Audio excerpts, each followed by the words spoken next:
Hi guys, welcome back to my channel. Today we are going to talk about land disputes, and this is a really serious issue in India. So there are various types of litigations which happen on land.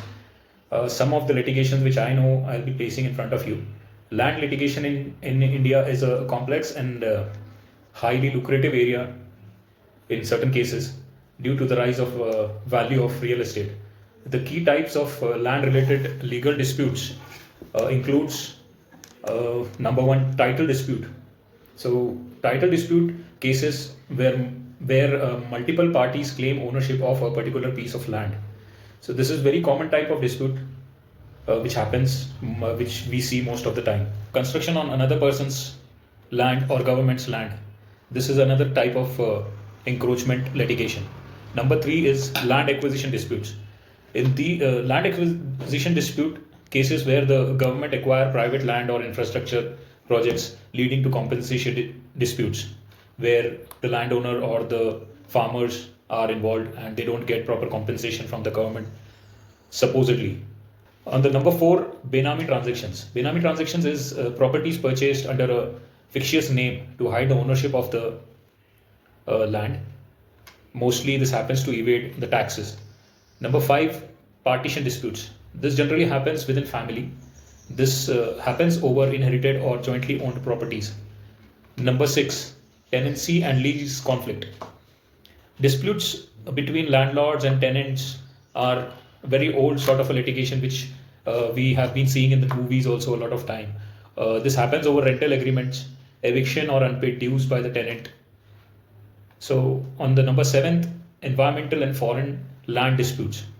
Cases related to illegal land use in forest reserves or environmental sensitive zone.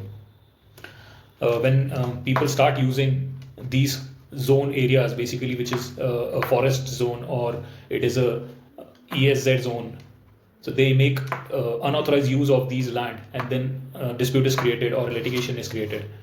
So on number eight, agriculture land conversion issues. Basically, due to commercialization, this is increased a lot, and dispute over conversion of agriculture land for commercial use happens every now and then. Number nine is fraudulent sale or double selling of a property. This case happens where a seller fraudulently sells the same property to multiple buyers.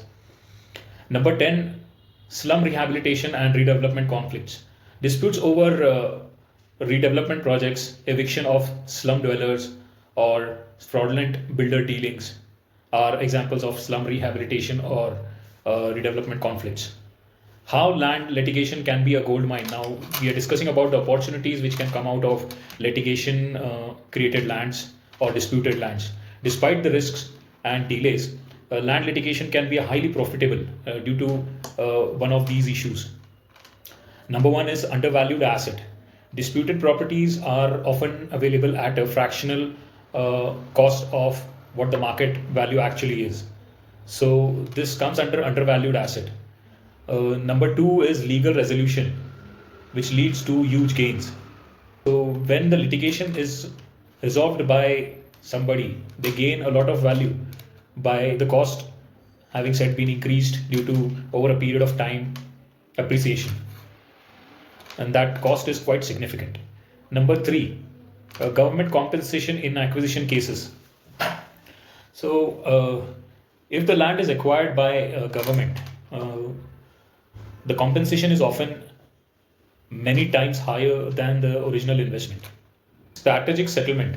Many disputes are settled over out of where one party pays premium for quick resolution. So this happens mainly when the settlement or the dispute goes to court and both the parties try to settle is outside the court. Number five is developers' interest in litigation-free land. When the land is litigated, there are hardly people who are interested in buying or investing their time and money in that.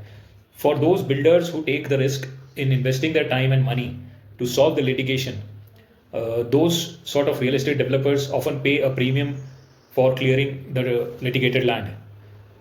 After making the clearance, they market the property and gain a substantial amount of profit. on resale of such litigation land. If we talk about case studies or examples of such litigations in India, number one could be DLF and farmers Gurgaon land acquisition case. The issue is farmers challenged the acquisition of their land by Haryana government, which was lately sold to private developers like DLF. The resolution was the Supreme Court ruled out in favor of farmers, ordering higher compensation. Now, this turned out to be a gold mine, as investors who acquired the disputed land at a lower rate got benefited when the compensation increased by the government. Second case study could be the Campacola compound case in Mumbai. The issue was residents of the Campacola compound faced eviction as the buildings were constructed illegally on the disputed land. Now, the resolution was that the Supreme Court upheld the demolition. Now, the gold mine aspect in this is that the land became available for redevelopment in the open market, as this happened at a massive valuation. The number three case study would be Adarsh Society scam in Mumbai. The issue was a high-rise building on land meant for war widows led to a legal battle over ownership and permissions.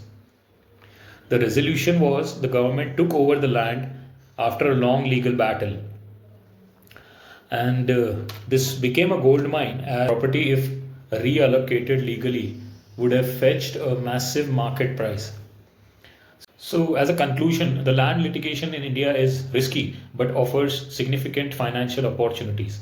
Investors and developers who understand legal framework identify undervalued disputed properties and patiently resolve issues and stand to make huge profit. The key is due diligence, legal expertise, and strategic negotiation, and of course, proactivity in the case. I hope I was able to give you some information about how litigation happens and some examples on common litigation issues.